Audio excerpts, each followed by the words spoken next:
Ada 6 sifat orang yang dapat hidayah.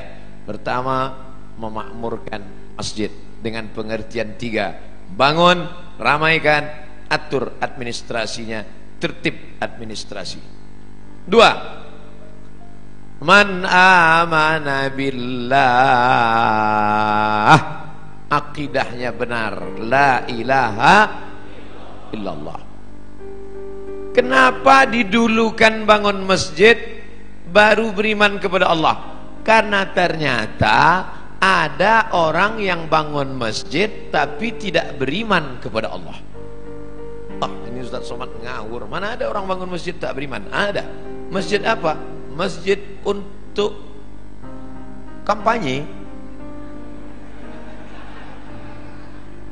Kata pepatah Melayu, kalau tak ada berada, takkan tempua bersarang rendah.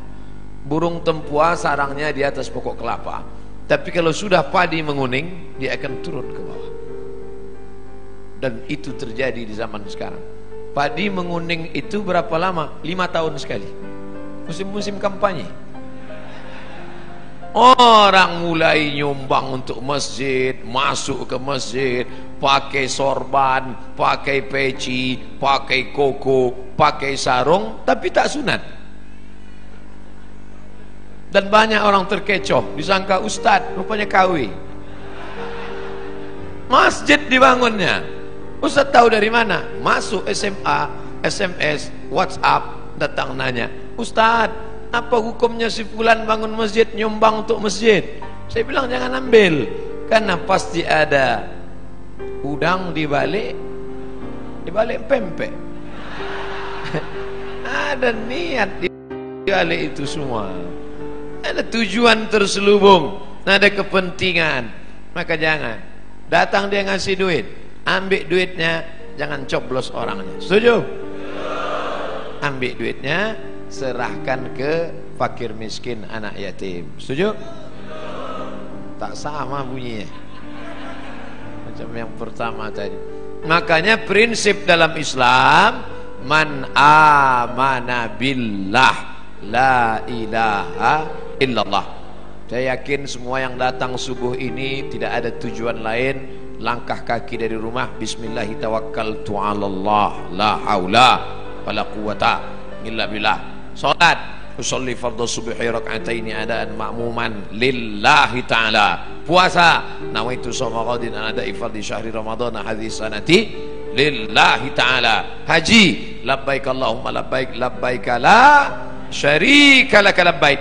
Ketika engkau persekutukan, kau duakan Allah dengan yang lain, hilang amalmu. La in asyrakta, kalau kau syirikkan Allah, kau duakan Allah, kau persekutukan Allah, la yahbatanna amaluka, gugur amalmu. Maka ciri orang yang mendapat hidayah yang kedua, man amana billah, jangan rusak tauhid, akidah kepada Allah. Ini kadang anak-anak lajang ini gara-gara lama dapat jodoh, rusak tauhidnya. Iyyaka na'budu wa duku nasta'in. Nyembahnya tetap sama Allah, mintanya ke dukun. Kata dukun, kalau kau mau cepat dapat jodoh, ambil 7 bunga. Bunga melati, bunga mawar, bunga ros, bunga kantil, bunga tai ayam. Nanti di blender. Nah, udah di blender, nah, kau minumlah. Setelah minum nanti bangkit aura merah. Begitu diminum, merah muka. Rupanya radiasi.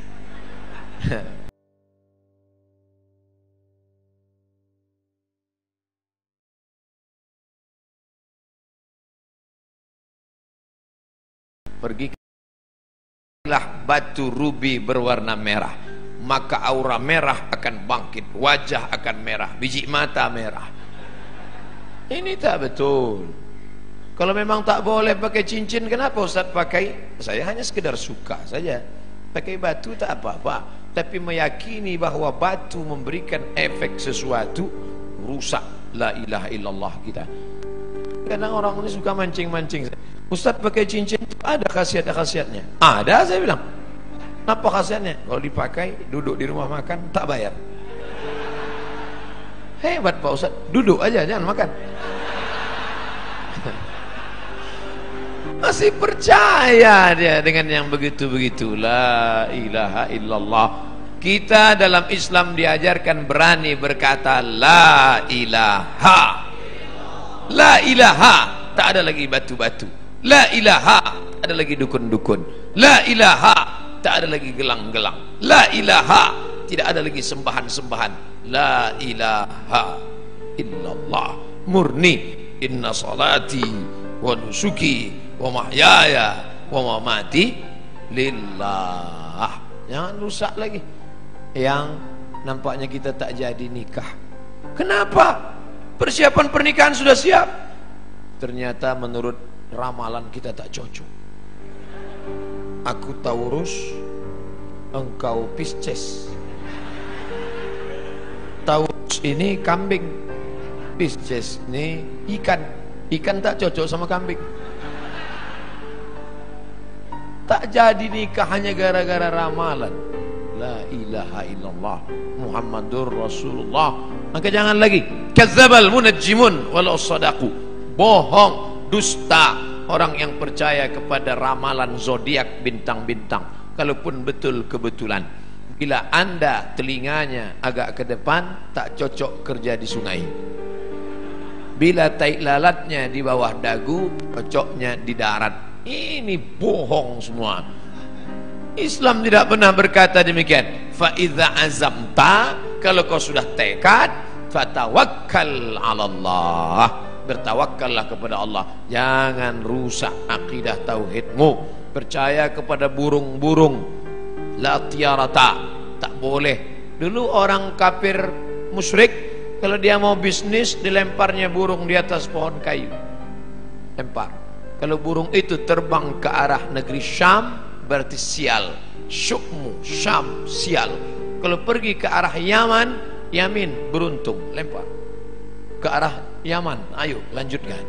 Kalau ke arah Syam, berarti sial. Kalau mau bisnis, diambil anak panah 3 biji. Anak panah disimpan dalam Ka'bah, digoncang. Pergi atau tak pergi? Ambil anak panah. Pergi, pergi. Tidak pergi, jangan pergi. Kosong, anda belum beruntung, goncang sekali lagi. Ini dibatalkan dalam Islam. Maka dalam Islam diharamkan innamal ghamru wal maisiru wal ansabu wal azlamu khamar. Innamal ghamru wal maisir, judi, wal ansabu, menjembelih binatang untuk berhala, wal azlam, mengundi nasib, rijsun, najis, min amalis syaitan, perbuatan syaitan, fajtanibuh, jauhi. Ciri orang yang mendapat hidayah, dia berserah diri hanya kepada Allah, tapi tetap ada usaha. Jangan tidak ada usaha. Jangan nanti yang lajang-lajang, yang gadis-gadis, kamu tak ada usaha untuk jodoh. Kalau memang sudah takdir Allah, tak akan kemana. Tetap ada usaha. Contoh, ini kue kotak Nengs Bakri. Ini kan memang ditakdirkan untuk saya, ini kan memang untuk saya. Tapi saya tak ada usaha untuk membuka kotaknya. Masuk dia ke mulut saya? Tidak, menganga dari itu. Mesti ada usaha untuk membuka kotaknya, lalu memilih-milih kue yang mana. Berapa biji kue? Pilih yang ini atau ini. Mesti ada usaha mengambil paralotnya, lalu ditusukkan ke botol, ke gelasnya. Ada usaha. Usaha itu disebut dengan ikhtiar. Itulah ahlus sunnah wal jamaah. Kalau tidak ada usaha, hanya pasrah saja, itu namanya Jabariyah. Orang Jabariyah kata dia tak ada usaha, takdir saja. Bang, abang tak kerja. Kalau memang rezeki kita datang sendiri, adinda, tak usah kerja-kerja. Nanti kalau ada suami ibu macam itu Jabariyah. Kalau gitu ibu tak usah masak. Nanti jam-jam 9 dia lapar, nanya, mana makanan kita? Kalau sudah takdir Allah, datang sendiri dia, bang. Orang gitu mesti gitu membalasnya. Orang Jabariyah ini tak ada usaha sama sekali. Diam aja. Nanti tiba-tiba Pak Kapolsek razia.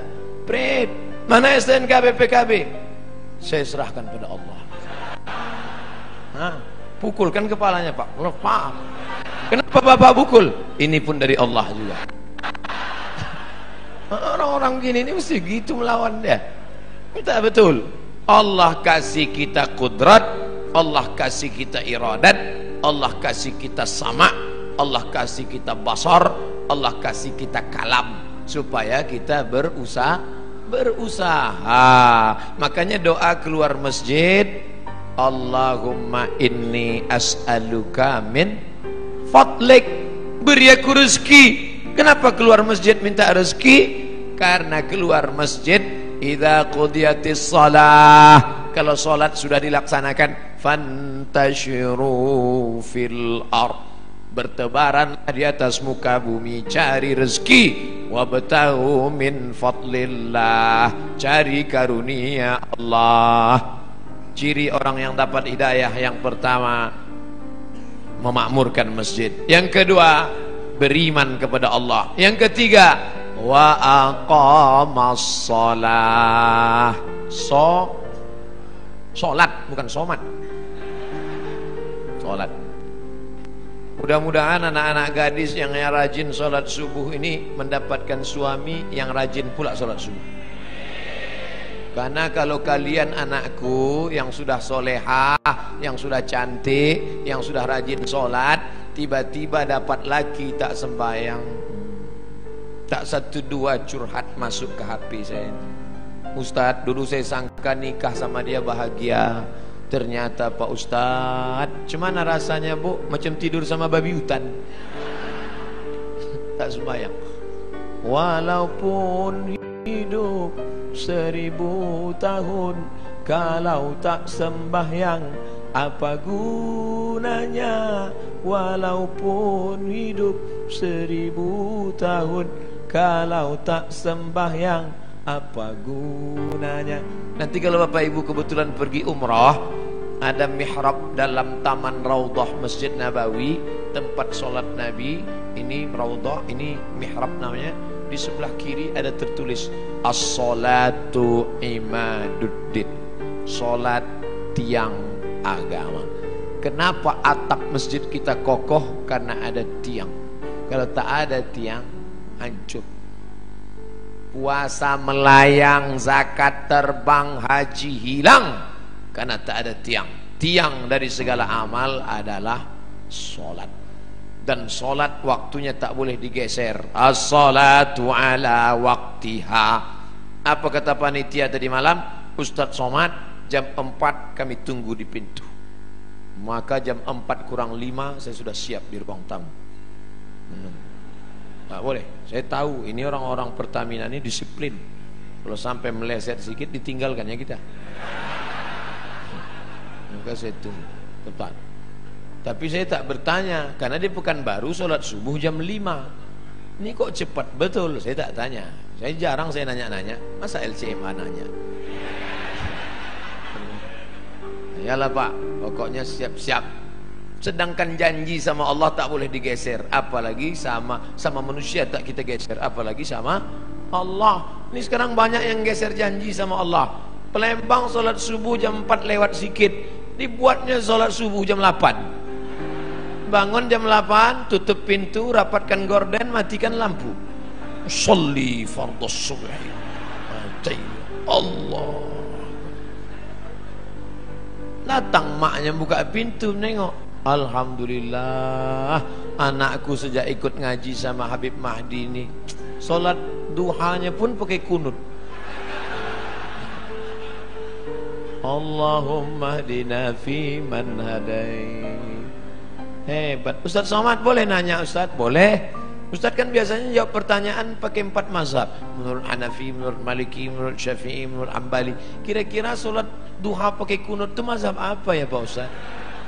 Mazhab kesiangan. Janganlah solat-solat itu digeser waktunya. Sudah tepat. Inna salata kanat 'alal mu'minina kitabam mauquta. Sudah waktunya tepat, jangan digeser-geser.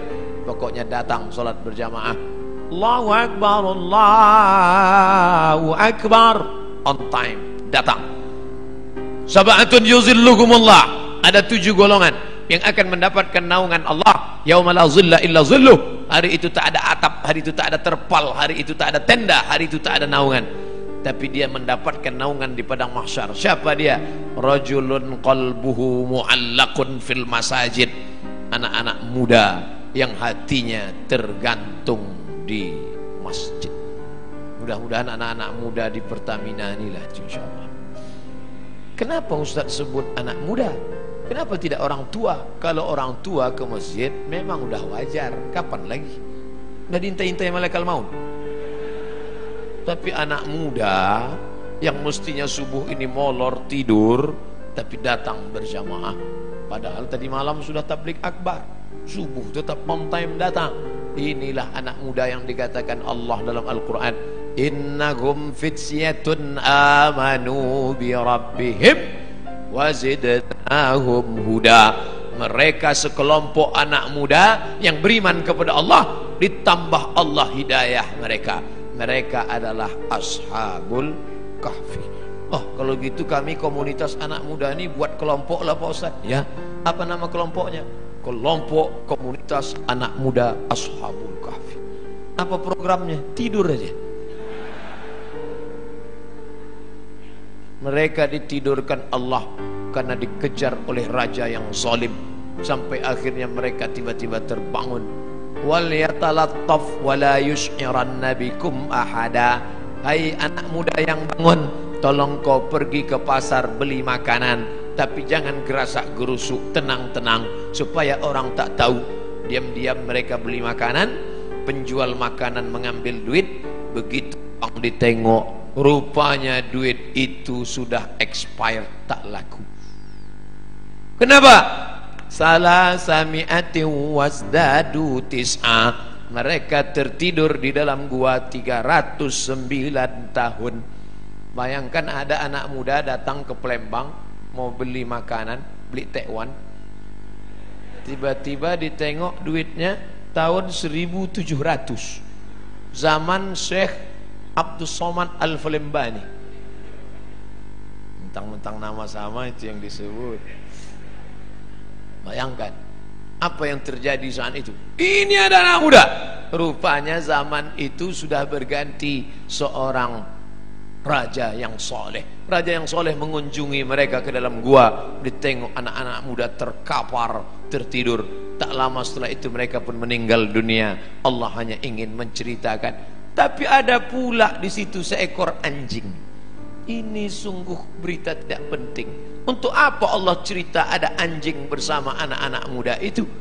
Ternyata Allah mau ceritakan, walaupun seekor anjing, kalau berkhidmah untuk orang soleh, tetap juga disebutkan Allah dalam Al-Quran. Anjing najis kotor, tapi berkhidmah untuk ashabul kahfi, diceritakan Allah dalam Al-Quran. Tapi jangan gara-gara ini habis pengajian ini sebuah membeli anjing.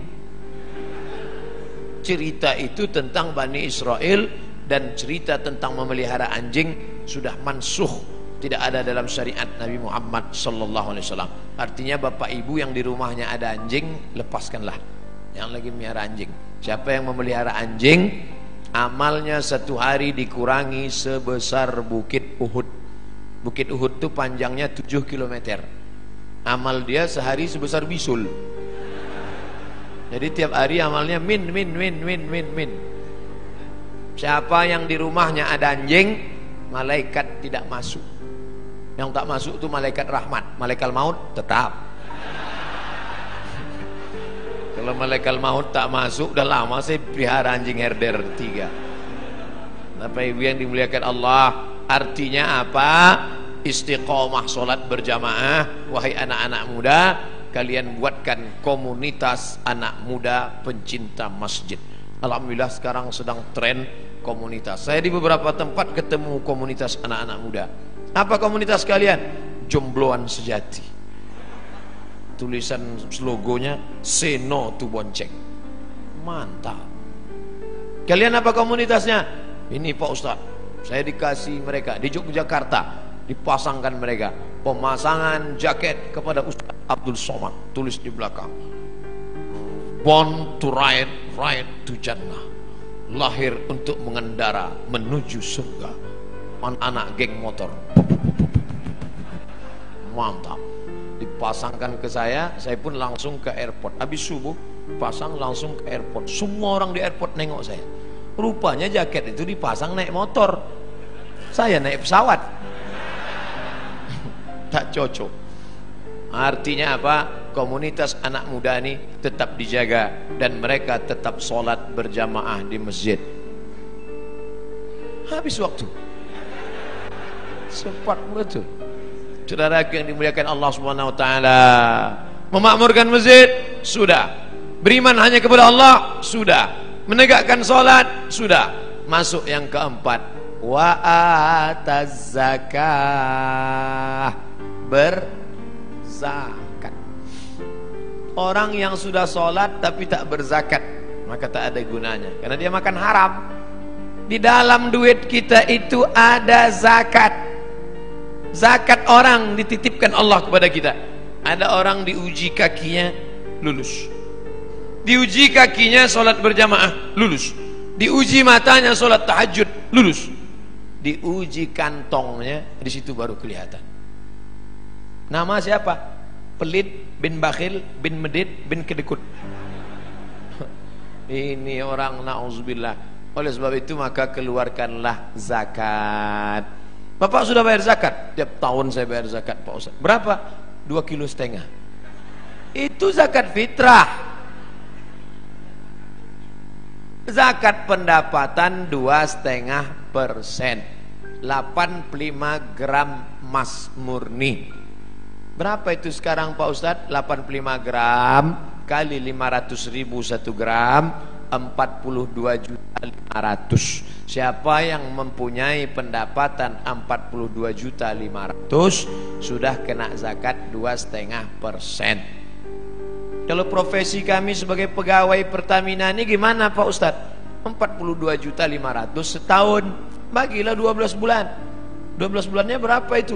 42.500.000 bagi 12, 3,6. Jadi yang berpendapatan 3,6 juta, 3.600.000 itu udah kena menurut Basnas, amil zakat nasional yang sudah disepakati ijma' antara ulama-ulama Basnas se-Indonesia, 3,6. Saya tidak sebut gaji, karena ada orang gajinya 2 juta, pendapatannya 20 juta. Ada uang tunjang, uang sipak, uang sundul, uang sikut, duit-duit apa. Jadi di total semua, total. Pak Ustadz, saya sebulan dapat 5 juta. Mudah cara ngitungnya. 1.025.000. 5 juta berarti 125.000. Saya 10 juta Pak Ustadz, 250.000. Saya sebulan dapat saya 100 juta Pak Ustadz, 2,5 juta. Mudah-mudahan Bapak Ibu punya duit 100 juta. Dari bunyi aminnya banyak yang tak yakin Pak. Masalah duit ini kita tak bisa ngelihat orang, tak bisa dinilai duit dari wajah orang. Ada hitam, jelek, pesek, pendek, tapi buka dompet 100 juta. Ada ganteng putih, tengok dompet 2.000 perak. Mudah-mudahan semuanya dapat 100 juta. 100 juta zakatnya berarti 2,5 juta. Memang kalau udah cerita zakat ini banyak lupa. Tak ingat saya Pak. 2,5 juta. Saya tak tahu, entah siapa yang punya 100 juta, entah siapa yang tidak, saya tak tahu. Dan Bapak petugas Basma, Badan Amil Zakat Pertamina, itu tidak tahu siapa yang punya duit. Tapi ada dia yang tahu, la ta'khuzuhu sinatun. Dia tak mengantuk, tak tidak tidur. Tak mau berzakat, simpan, simpan. Tak ada angin, tak ada hujan, tiba-tiba lutut sakit. Dibawa ke tempat kusuk, makin sakit. Dicucuk pakai jarum-jarum itu akupunktur, sakit. Tak mempan jarum, cucuk paku payung, makin sakit. Akhirnya dibawalah ke Singapura. Sampai di Singapura datanglah dokter Cina membawa martil kecil aja. Dipukulnya lutut. Ayah, lapuklah lama pakai. Rupanya tempurung kelapa yang di lutut nih lapuk. Jadi gimana dok? Tenang, kita sudah import lutut dari Tiongkok. Berapa harganya? Sebelah kanan 40, sebelah kiri 40, ongkos pasang 20, pas 100. Itu namanya duit hantu dimakan setan. Silakanlah. Yang tak mau bayar zakat tak apa-apa, silakan. Tapi awas. Gimana? Udah ada terasa? Nah, kalau udah ada bayar. Nanti habis nih jumpai Badan Amil Zakat Pertamina, serahkan, bayarkan. Ustaz, bagusnya saya bayar, saya dapat sebulan 4 juta Pak Ustaz. 25.000 berarti 100. Apakah bagus saya bayar tiap bulan 100 atau saya tunggu setahun 1.200.000 tiap bulan? Tiap bulan serahkan. Kan sama aja.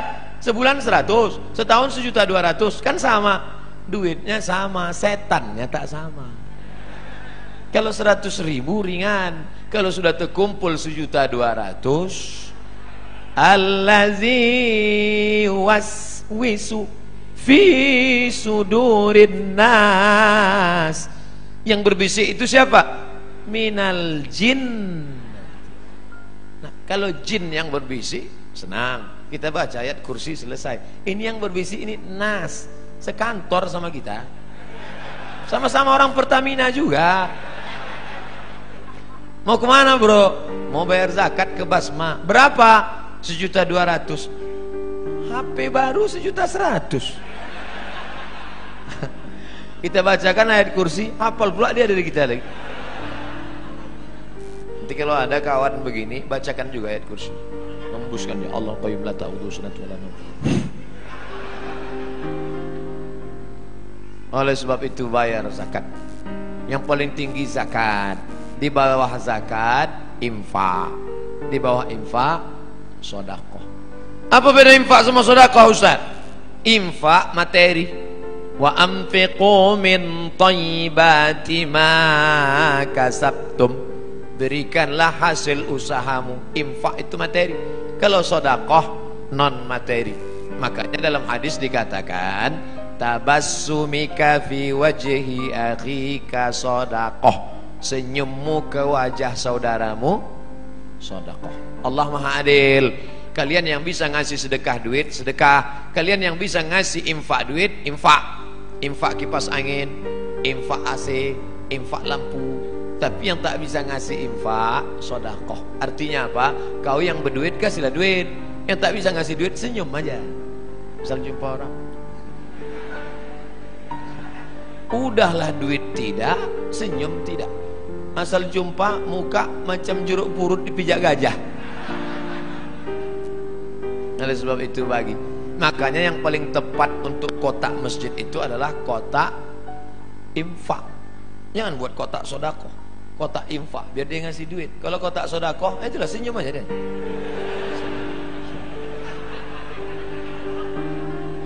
Tak bisa buat kotak wakaf.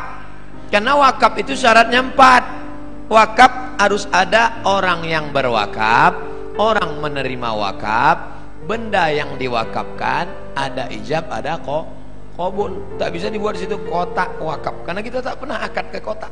Mana pernah kita? Hai kotak, aku kasih duit ini. Kata kotak itu, aku terima, aku terima, aku terima. Oleh sebab itu yang paling tinggi zakat. Di bawah zakat infak. Di bawah infak sedekah. Lalu kemudian yang lebih khusus lagi namanya wakaf. Bapak Ibu yang ada tanah, wakafkanlah.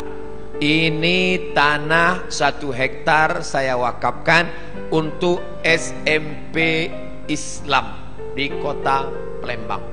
Kami tak tahu ngurusnya Pak Ustadz.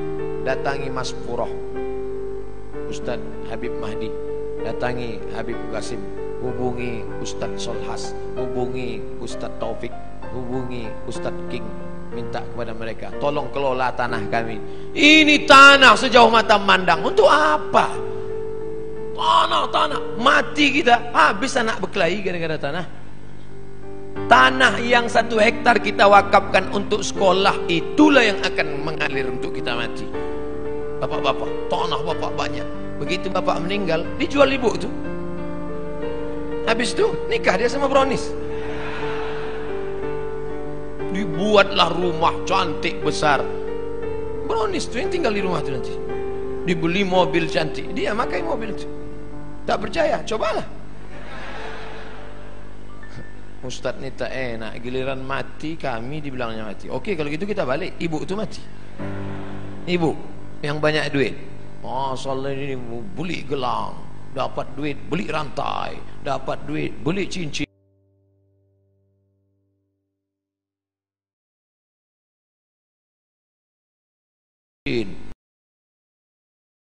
Untuk apa? Bini muda dia lah. Saya bukan maksa sedekah ni, enggak. Ya, kalian laki-laki yang tak mau bersedekah, simpan aja duit itu, simpanlah. Diambil laki mereka nanti. Kalian ibu-ibu yang tak mau bersedekah, silakan diambil mereka untuk modal kawin lagi. Yang kalian sedekahkan, itulah yang akan mengalir menjadi amal jariyah. Siapa itu orang yang mendapat hidayah? Man innama ya'muru masajidallah. Sudah. Man amana billah. Sudah. Rupanya Ustaz Somad selip membaca ayatnya. Jamaah pula segan mengingatkan, padahal ayatnya ada di atas. Itu dia. Innama ya'muru masajidallah man amana billah wal yaumil akhir. Dunia ini akan berakhir. Kita ini macam bunga, kuntum, mekar, harum, wangi, layu, mati. Ada bunga yang tak layu-layu Pak Ustaz? Mana? Bunga kaca. Ini bunga mati. Kita bukan benda mati. Yang dulu ulama-ulama besar, raja-raja utama, Sultan Mahmud Badaruddin, mana dia sekarang? Meninggal dunia. Tapi orang bangga menyebut dia. Kenapa? Karena dia pro kepada Islam. Syekh Abdul Somad Al-Falimbani, mana dia sekarang? Meninggal. Tapi orang bangga menyebut namanya. Sampai sekarang di Riau, di Kabupaten Pelalawan, bukunya masih tetap dibaca. Nama kitabnya Sayrus Salikin.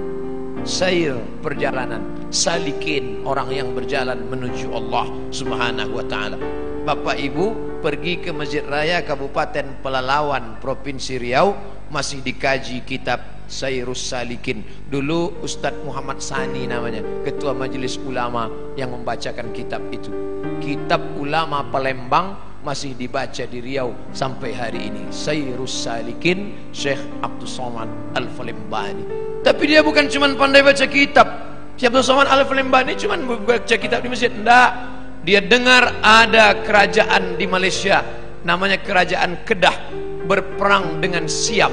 Siam itu Thailand. Thailand berperang dengan Kedah. Ditinggalkannya Palembang, pergi dia ke sana berjihad fi sabilillah. Ternyata ulama-ulama dulu adalah ulama yang siap perang, siap membela Islam, melawan orang yang menghancurkan Kedah, kerajaan Melayu Islam. Terbang dia ke sana. Ulama besar dari Makassar, Syekh Yusuf Al-Makassari, Tajul Khalwati, melawan Belanda, dicampakkan Belanda ke Cape Town, Afrika Selatan. Jadi jangan bayangkan ulama dulu duduk di masjid mengajarkan tentang sabar. Kita dijajah Belanda, sabar. Jajah Jepang, sabar. Kita diinjak-injak orang kafir.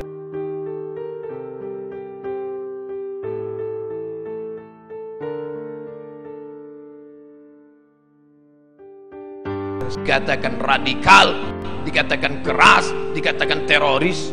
Ini orang tidak mengerti sejarah. Di Ponegoro, Sultan Badaruddin, Mahmud Badaruddin, Sultan Syarif Qasim, Sultan Nuku dari Tidore, itu dulu adalah penjahat-penjahat di mata Belanda. Siapa yang memperjuangkan Islam pasti akan punya musuh-musuh. Betul? Yang tak punya musuh adalah orang munafik yang kemana-mana merasa berteman. Jumpa Abu Lahab, teman. Wa idza khalau ila syayatinihim, kalau mereka berjumpa dengan setan-setan mereka, qalu, mereka berkata, inna ma'akum, kami dengan geng kalian setan. Kalau jumpa dengan orang beriman, kami dengan kalian. Jumpa dengan setan, kami dengan kalian. Bermuka dua, muzabzabina baina dzalik, la ilaha ula wa la ilaha ula. Tidak kemari, tidak ke sini. Ini Ustaz Somad, ini Ustaz keras. Dah, saya suara aja yang keras, hati lembut. Saudara yang dimuliakan Allah Subhanahu wa taala, siapa itu orang yang dapat hidayah? Allah memakmurkan masjid. Man amana billah, la ilaha illallah, tauhidnya bagus, wal yaumil akhir, percaya kepada dunia akan berakhir, kita akan mati, tinggal semua ini semua yang akan dibawa iman dan amal soleh. Wa aqamas shalah, rajin istiqomah salat, wa ataz zakah, membayar zakat. Yang terakhir yang keenam, walam yakhsha illallah, takutnya sudah hilang, tak lagi ada takut dalam hatinya karena takutnya sudah habis hanya kepada Allah. Orang yang korupsi kalau ditanya tanya lagi, Bapak korupsi itu kenapa? Takut nanti pensiun tak punya rumah, tak punya mobil, tak punya kebun sawit, tak punya kebun karet, tak punya kos-kosan, takut anak tak bisa kuliah, takut dunia membuatkan orang menghalalkan yang diharamkan Allah. Makanya ditulis di sini besar-besar, walam yakhsha illallah. Itu dia, walam yakhsha illallah. Sengaja pas di atas saya ini, walam yakhsha illallah. Oh, jadi itu tulisannya Pak Ustaz. Itulah tulisannya. Kami sangka semen-semen aja nih Pak Ustaz. Sengaja ini kaligrafi yang dipilih supaya apa? Supaya semua orang Pertamina di sini tahu bahwa dia mengukur dirinya. Aku ini termasuk orang yang sudah dapat hidayah atau tidak. Alhamdulillah Ustaz, setelah Ustaz jelaskan 66 sifat ini ada dalam diri kami, alhamdulillah. Satu pun tak ada, na'udzubillah. Baru ada 3, tambah lagi. Kami tak berdaya, la haula wala quwata illa billah. Jangan takut menghadapi hidup, walam yakhsha illallah. Makanya ibu-ibu itu paling kuat ya. Meninggal suaminya, anaknya ada 3, tak ada dia takut. Tak menangis dia waktu suaminya meninggal. Ibu tak nangis, tak takut masa depan. Tidak Pak Ustaz. Kenapa? Banyak harta warisannya. Tak nangis ibu, tidak. Kenapa tak nangis? Udah lama aku tunggu. Bapak ibu yang dimuliakan Allah, siapa yang tak ada rasa takut dalam hati? Kita tetap takut. Yang membuang takut itu Allah. Ala inna awliya Allah. Kalau sudah kalian dekatkan diri kepada Allah, bagaimana sifat orang itu? La khaufun alaihim wala hum yahzanun. Dicabut Allah takut, dicabut Allah sedih. Itulah yang merusak hati orang modern. Takut, sedih, penyakit stres, depresi, jantung koroner, diabetes meletus, asam urat naik gara-gara terlampau takut, sedih. Apa beda takut sama sedih? Sedih terhadap masa lalu, takut terhadap masa depan. Yang kuliah takut tak selesai S1. Yang sudah S1 takut tak kerja. Yang udah kerja takut di PHK. Yang udah kerja takut tak bisa nikah. Yang udah nikah takut tak punya anak. Yang udah punya anak takut tak bisa nikah sekali lagi. Istri pertamanya meninggal, ibu mau marah. Takut terhadap masa depan. Maka menghilangkan takut itu dengan apa? Falyabudu rabb hadzal bait. Banyak-banyak engkau beribadah di rumah Allah ini. Kalau engkau banyak beribadah, Allah janjikan 2. Apa dia? At'amahum min ju'. Kalau kau lapar dikasihnya makan. Wa amanahum min khauf. Kalau kau takut dikasihnya aman. Ibu-ibu yang merasa takut banyak-banyak beribadah. Kalau kau lapar dikasihnya makan. Saya nggak percaya Pak Ustaz. Saya lapar udah beribadah, kenapa tak ada? Tengok, langsung dapat kue kotak. Dan kabar gembira, setelah ini akan ada sarapan bersama di rumah masing-masing. Panitia udah cemas sudah tadi. Ini gawat Ustaz nih. Kaji kita kan tentang takut. Jangan takut. Insya Allah saya tak salah cakap. Jadi kalau ada terasa takut adik-adik, nanti KKN tiba-tiba ditempatkan di suatu desa, disuruh ngasih kata sambutan, takut menggeletar. Assalamualaikum. Apa kalian takut? Yang kuhadapi ini manusia, aku manusia. Pak Kades, Pak Kapolsek, Pak Dandim, Pak Danramil, Pak Kapolda, Pak Kapolri, ini semua manusia. Sampaikan, manusia yang kuhadapi, sama-sama manusia. Bismillahirrahmanirrahim. La haula, hilangkan takut. Tapi dalam hati aja, jangan pula dicakapkan ke depan mereka. Hai kades-kades, kalian manusia semua. Aku mau, jangan begitu. Cukup dalam hati kita saja. Jangan angkuh, jangan sombong. Takut, ngeri, cemas, di mana letaknya? Di jantung. Ala fil jasadi mudghah, ketahuilah di dalam dirimu itu ada segumpal. Idza salahat salahal jasadu kulluh. Kalau di jantung itu baik, yang lain ikut baik. Kalau sudah jantung bermasalah, maka yang lain ikut bermasalah. Makanya Bapak Ibu dengar kabar Syanu meninggal mendadak kemarin. Kenapa? Sakit jantung. Pernah tak dengar? Syanu meninggal kenapa? Kena kurap jantung. Maka jantung itu mesti dinormalkan. Dengan cara apa? Ala bidzikrillahi tatmainnul qulub. Banyak-banyak berzikir mengingat Allah, maka jantung akan normal. Kalau terasa jantung tak normal, letaknya di dada sebelah kiri. Coba Raba pegang. Yang dipegang dada kita, jangan dada kawan. Normalnya. Orang yang tak normal tuh banyak-banyak zikir. La ilaha illallah, la ilaha illallah. Maka goyang kepalanya itu ke kiri. La ilaha illallah. Sini. La ilaha illallah, la ilaha. Ini banyak orang yang zikir goyang kepala. Tanya, kau kenapa goyang? Entah, tengok orang goyang, aku goyang pula. La ilaha illallah. Allah, Allah, Allah, Allah, Allah, Allah, Allah, Allah, Allah, Allah, Allah, Allah, Allah, sampai mati.